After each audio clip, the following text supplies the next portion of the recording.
Hey, what's up guys, Maltosier, and we're back with some more Konran, Zanki, GATE01 Prism virus. The last thing that happened was that Yuzuki's dying, right? Yeah, that's pretty bad. Things are getting real. We're at like the almost 9-hour mark, and I remember when I first started playing this game, it said the probable amount of gameplay is around 10 hours, so I think that's a good sign. Things are not going to be very good in these next few episodes. So let's see let's see what's going on. In a mere couple of seconds, a crushing silence settled upon the room like a veil softly falling on a bed.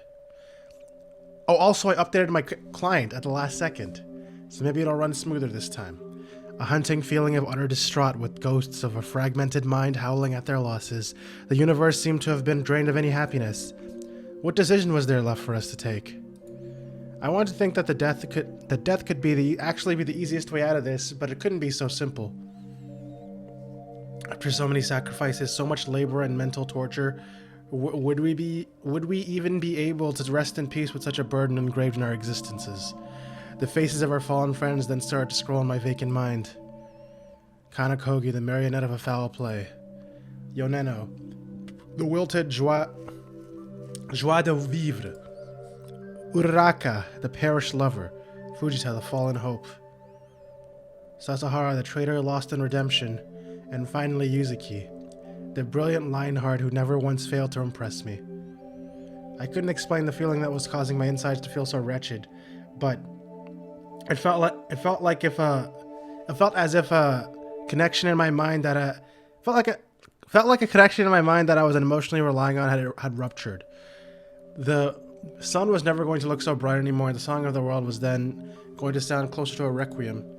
I could have asked my brain to remember, asked my heart to explain the reasons why I felt so broken, but I was never able to create a proper bond with my body. It was possible that even if I couldn't recall it, there was something inside of me that could still sense this forgotten feeling. Did I really once feel something for this woman? Did we ever share a connection that we may have forgotten about? She seemed like she was the only one who could tell. But then she was dead, lifelessly lying in my arms with her skin turning an unnatural red color and foamy blood running down her cheek. And the more I thought about what she had done, the more I felt crestfallen. But at the same time, it convinced me that giving up wasn't the right solution. I couldn't let her sacrifice go to nothing. She had started building the path for us, and it was then up to us to build the rest of it. I looked at Yuzuki's face one more time, and she wasn't breathing anymore. That just makes me think. So, I guess I kind of hinted at it there, but you know how, Uraraka and, Chloe. Uraraka and Chloe were, attracted to each other after the memory wipe, and then they actually were a couple before. Maybe Yuzuki and Hanbi were also, like in a relationship or something before the whole memory wipe. So that would make this even more tragic, and I guess they kind of hinted at that. So, I looked at Yuzuki's face one last time. She wasn't breathing anymore. It took an excruciating effort from me to keep my composure while covering her body with my jacket. I gazed around my surroundings forlornly. Amane was kneeled next to Chloe, who seemed to be struggling to keep consciousness, while Takatsugo was faithfully keeping his position next to me. I looked up at him. His eyes were full of dread and compassion, and he nodded to indicate that we had to move on to the next level. What a turn of events, but so sad at the same time. I cannot help but to acknowledge her bravery. She truly deserves admiration. Your words have no value. Alright, I get it. Nonetheless, it seems like she did manage to trap the mind hack virus in her prism. He says it was such a nonchalant manner. It sounds like he might have another trick up his sleeve.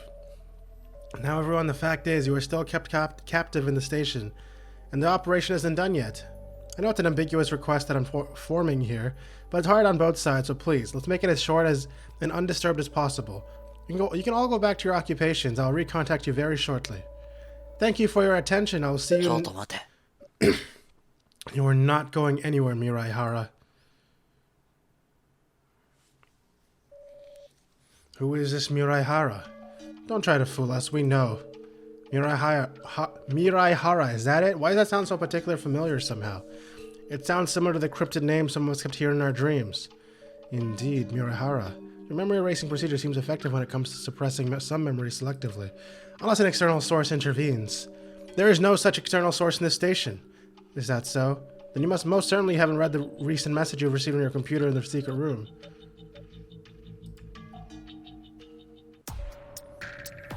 Jeez, they're truly thwarting my entire plan with their constant harassment. You know that they're coming for you, right? It seems like it indeed. But you talk about things you don't necessarily understand, Hanbi. All I understand is that it may play in our favor. But even then, what ensures you that I'm located in this facility? Obviously the fact that you keep saying the this instead of that, which indicates you might be closer than expected. But more importantly, many clues seem to hint that you are indeed in our company. The most explicit one being the Octagon platform. It's obviously not it. It isn't? While we're in the Octagon, photos appeared. Similar nightmares, hidden rooms, mind hack theory.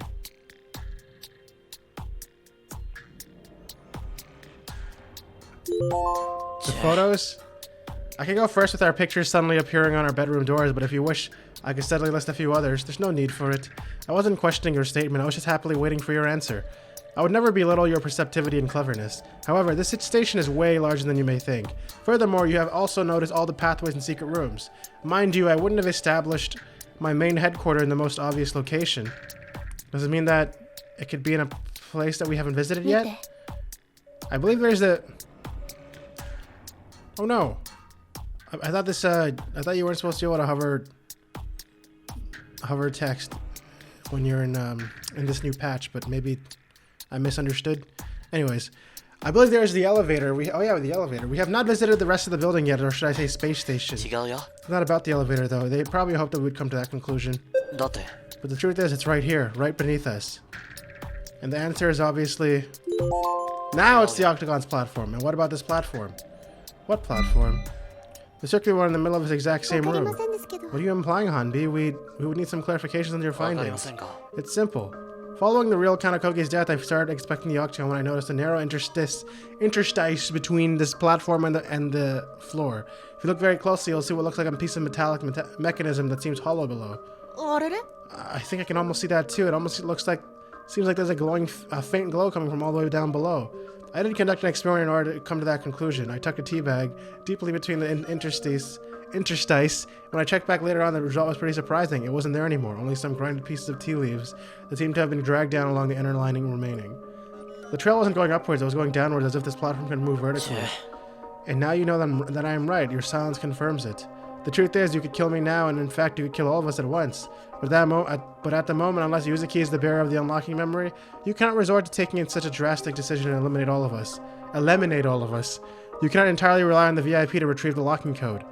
What ensures you that Yuzuki isn't the one who holds the unlocking memory? Nothing, but I prefer to rely on this possibility. And if I'm correct, it'll leave me enough time to write down all the information I have against you. And hide it in a place that only the people that are after you or the future investigators will be able to find. You seem to believe very strongly that you may have the upper hand on me, which is obviously not the case. But the four of you all surely know a bit too much, and the truth is, I don't feel any genuine hatred towards any of you. I cannot lie, I even have some admiration for you. You simply happen to own something very crucial for me, for Jackraw. I believe that you already know enough about me, and with all the valor, the fortitude, and the courage you've shown so far, I'd feel delighted to finally put down the mask and make a formal face-to-face. Hanbi, Amane, Tagatsugu, and Chloe, please proceed to step forward on the platform. Is that it? Those are the first words that came to my mind when the madman that put us through the hell invited us to meet them.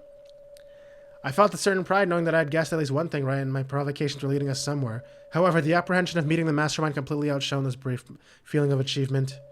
My companions looked up at me with confusion in their eyes, as they were probably waiting for me to lead them, to which I responded by unhesitantly stepping forward on the platform. Together we stood there. Wait, an elevator? Elevators that go down are always scary. They give me bad feelings. Together we stood there when a clicking sound resonated, following by a steady jerk. Dude, someone gotta chill out in this room. Tagatsugu, that's when our surroundings slowly started ascending, or rather, it was us who were descending. For what felt like 10 seconds, we kept going up. We kept going into our unhurried descent toward an unknown place with nowhere else to go as we were trapped in the circular prison. Dude, monologuing on a descending elevator is like, I don't know why. It's just, it's very interesting to me that that's a thing. That's when a subtle glow of green and blue flashed all around us and the platform stopped. We had reached our destination. Also known as a save point. Saving!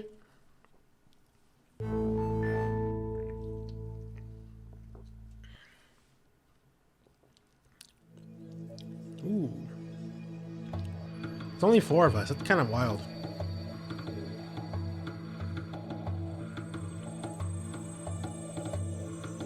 Space. There's no one here, though.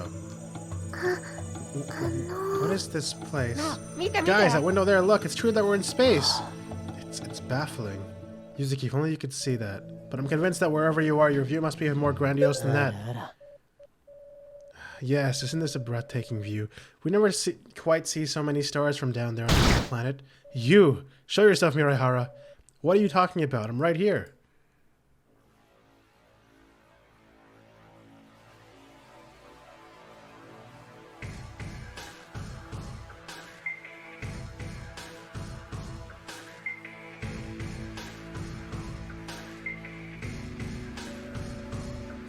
And he's still a shadow.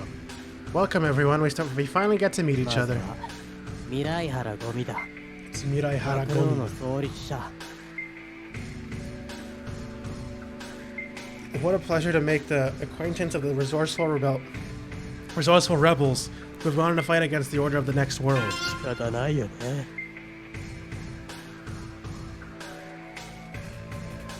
The strange man who looked like he had seen the entire world collapse silently floated out of the dim like a specter.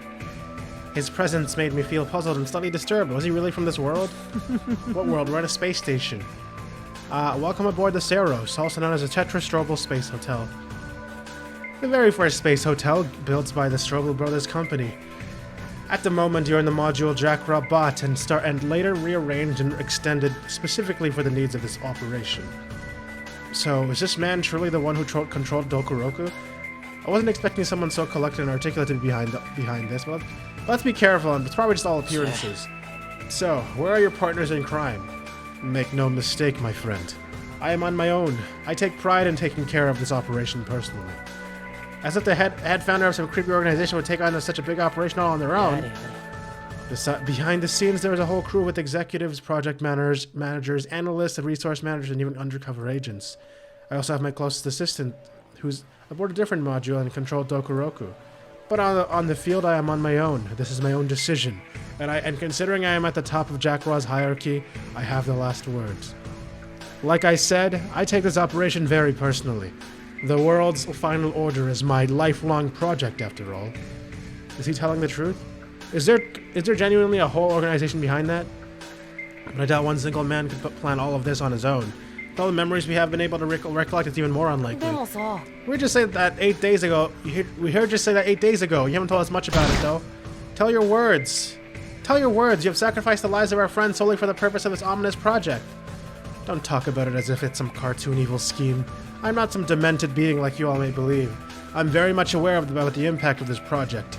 And as a matter of fact, Jackra is bigger and more serious than you may expect. But we don't even fully know what Jackra is. The more I hear this name, the more I believe that I may know what it. The more I hear this name, the more I believe that I may know what it is. However, the memories keep pushing it in the back. Good point, Chloe. With your amnesia, it is understandable that you may not remember what Jackra is. Jackra is a secret organization specified in neurosciences, biophysics, and environmental engineering. At least, this is our domain on the surface, but below this level, we work on greater plans. The world's final order being one of them, isn't it? Always so perceptive and straight to the point, Hanbi Ibuki. Mankind has reached the point of no return, and from there, things will keep getting worse and worse and just for the worst. People undertaking peaceful fights for the virtuous reasons. I admire them, truly. But in the end, they're idealists, not to say utopists. Our kind has been born upon the wrong basis. Basis? I think it's basis? I don't know. Greed, an unquenchable thirst for power, lack of morals and individualism, as well as all sorts of other vile concepts. Jackra yearns for a world in harmony, with the nature and proper moral standards in which altruism and fair justice can dwell together. A world in which there is no overpopulation, no diminishing resources, no corrupted politicians, in which money doesn't speak for the importance of one's life. Konosekai?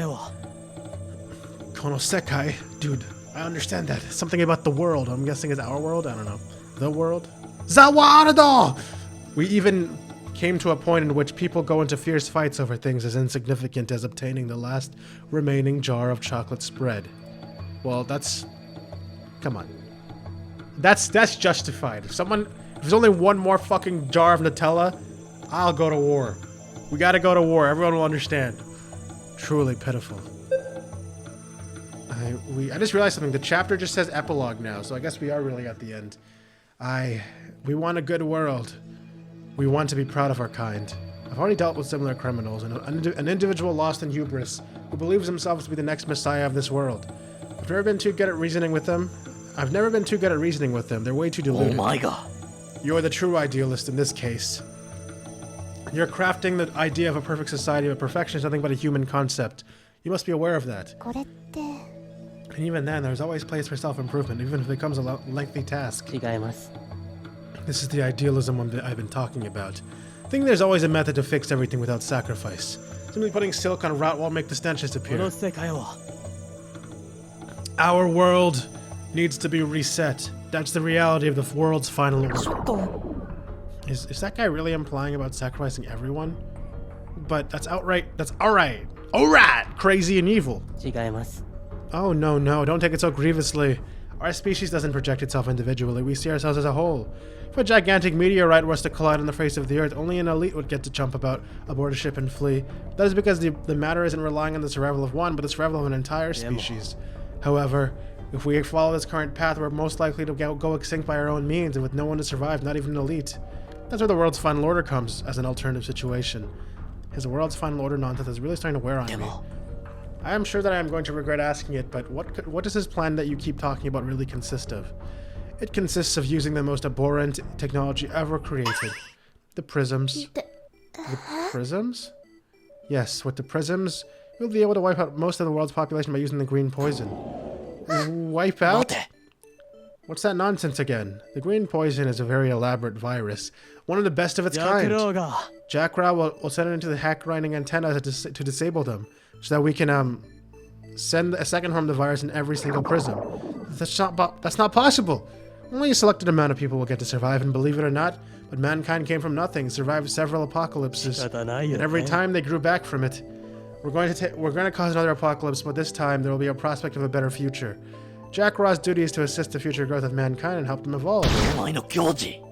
Mankind is evolving. It doesn't take a year to make progress. Decades of future generations will ensure that. Even in the past few years we have evolved. What sort of chaotic nonsense is that?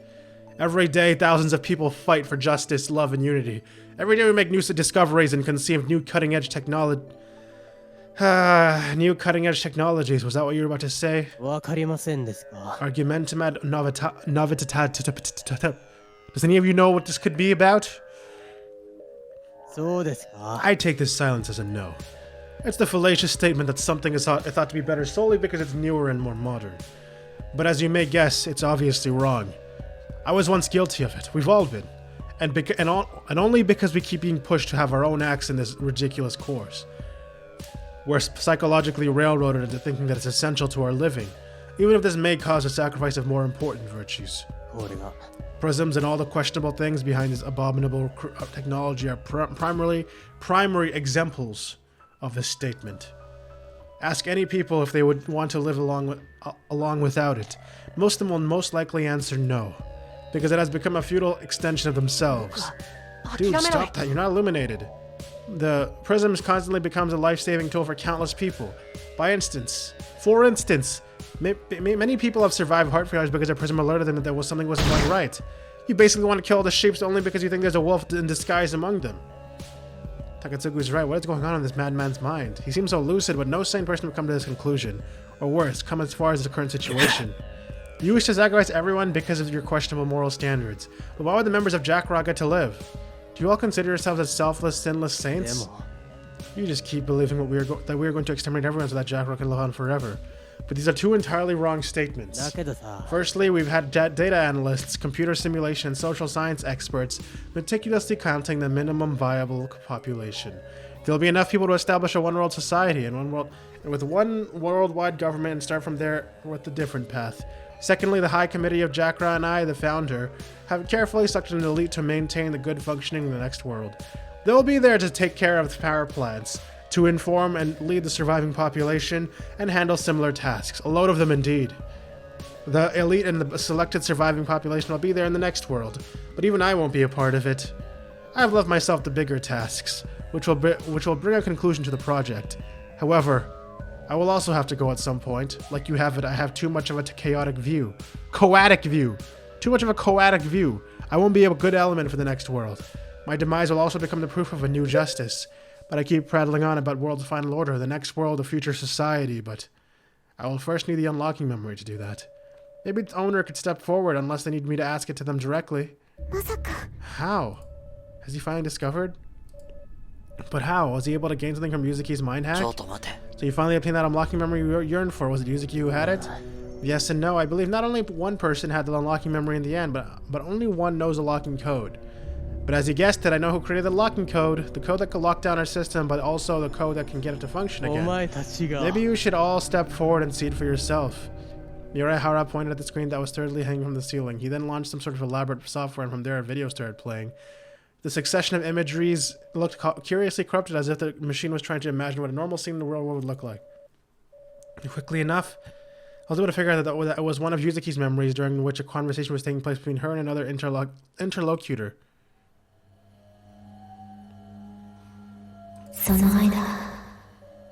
So it seems like Takatsugu fled with his mother too. He didn't take the time to finalize the auto-generating AI.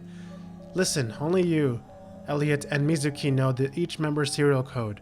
You need to enter the password manually in a random order. This is the only way to block Jakraw's system and prevent the... Manually in a random order? Does it like prompt them randomly or something? This is the only way to block Jakraw's system and prevent the spreading of the green poison in a matter of seconds. Choose wisely. The fate of our world is between your hands, Ibuki. That's me. I'm Ibuki. I'm that guy. That's me.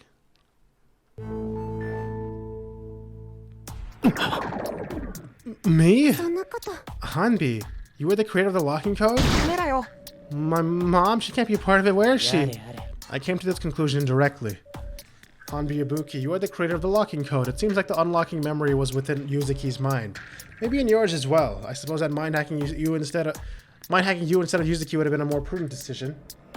Sadly, it took me longer than expected to figure out the hierarchy in your group of rebels. Now then, Hanbi, I will ask you to step forward, be a valiant man and face your own fate. You're the next one to be mind hacked. The locking code is within your memory somewhere.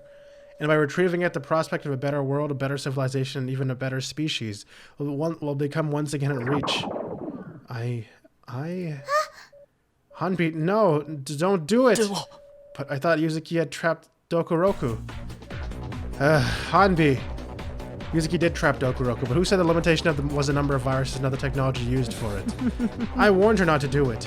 Sasahara Mokichi was right about the Prism shutting down and trapping the virus, but even his knowledge was limited. Oh my god. That is appalling. I'm not asking for your opinion. Like I said, Hanbi, think about a better future and think about your friends. You need to surrender. Should I do it? Hanbi, you don't have to. He's a fucking psycho. Hanbi, please. I can't let anyone else pay. But nothing guarantees their safety either. Don't give up. We'll do it together. But you have to do it. Take your responsibility. Will there still be a fight for justice in this action? You still seem very hesitant. I don't think you take Jakra very seriously yet. Maybe need a little push.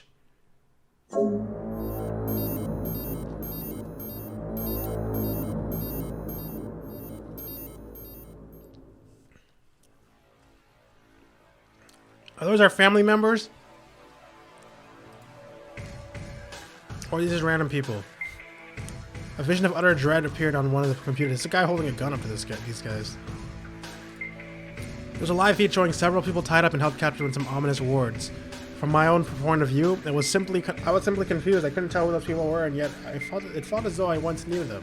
When I looked around me, I noticed the searing terror that was slowly distorting Amane, Chloe, and Takatsuki's face. I realized that it was even worse than I thought. Mama, Papa!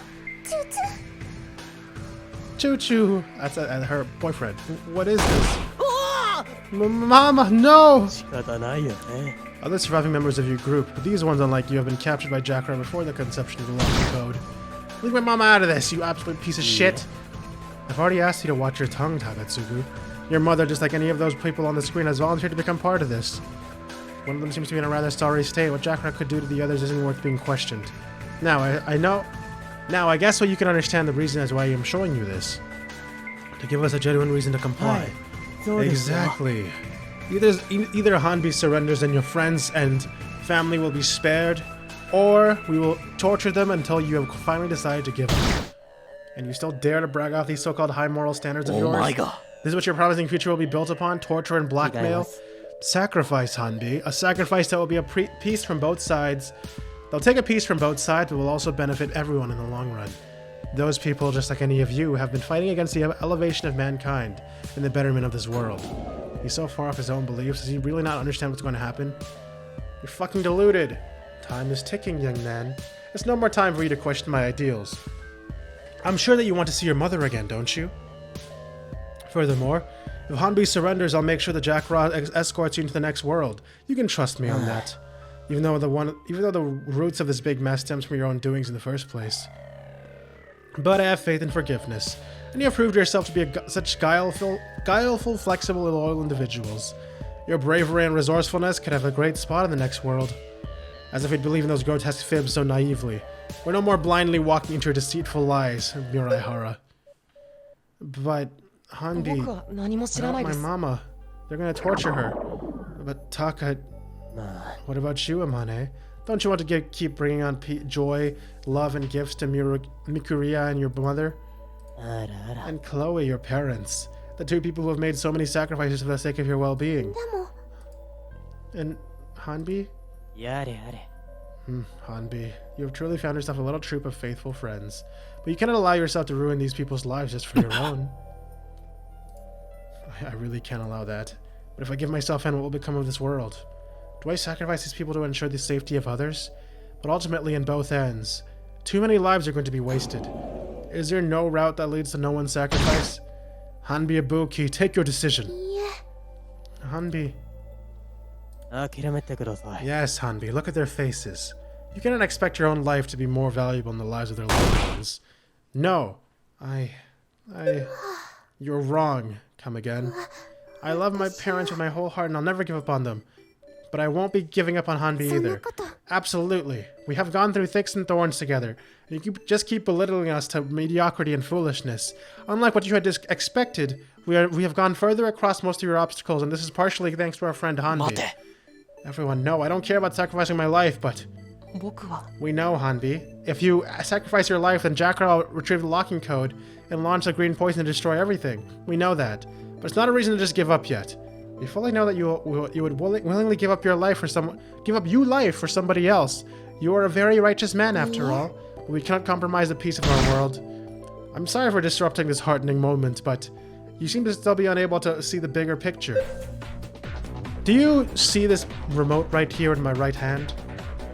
Just by lightly touching this button with the tip of my finger, my men will get the authorization to start making your loved ones endure things a demon wouldn't even dare to think of. You're evil.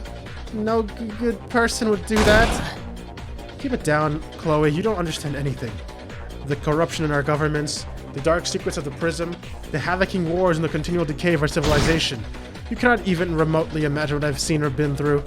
The world's final order is my ultimate goal and ambition. The past won't matter anymore as the future will look so bright and promising. You wouldn't consider me as the bad guy if you tried. At least I to see it with an impartial vision, and without only seeing the two ends of the spectrum. Nothing of what you say will change our minds about you, though. You're completely insane and evil. Listen, I will say it one last time. Either Hanbi doesn't surrender, and I'll personally make sure to bury each one of you in a muddy, maggot-filled swamp, or the man steps forward and I will consider sparing your lives. We are aware that your mind is filled with foul intent and that no one will be spared in this nefarious game. Alright, Hamana, you truly believe that? Then be it. I want to waste as little lives as possible, but you're all too stubborn to get a grip.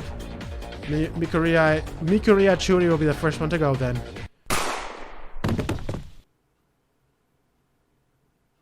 Who the fuck just shot the... Who the... Oh. What? Okay. Alright, here's the thing. Oh, we need to stop. We need to stop the episode here for this gun cliffhanger. Oh, good lord. But I'm pretty sure the next episode might be the last. So I'm gonna just hope for the best and record the next one as long as possible, and hopefully we'll see the conclusion on the next one. So thank you guys so much for watching. If you guys like this video, please leave a like down below. It helps me a lot.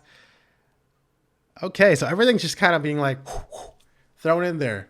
We're getting a bunch of information, context, crazy guy who wants to reset the world by using a poison that we have the unlocking code to.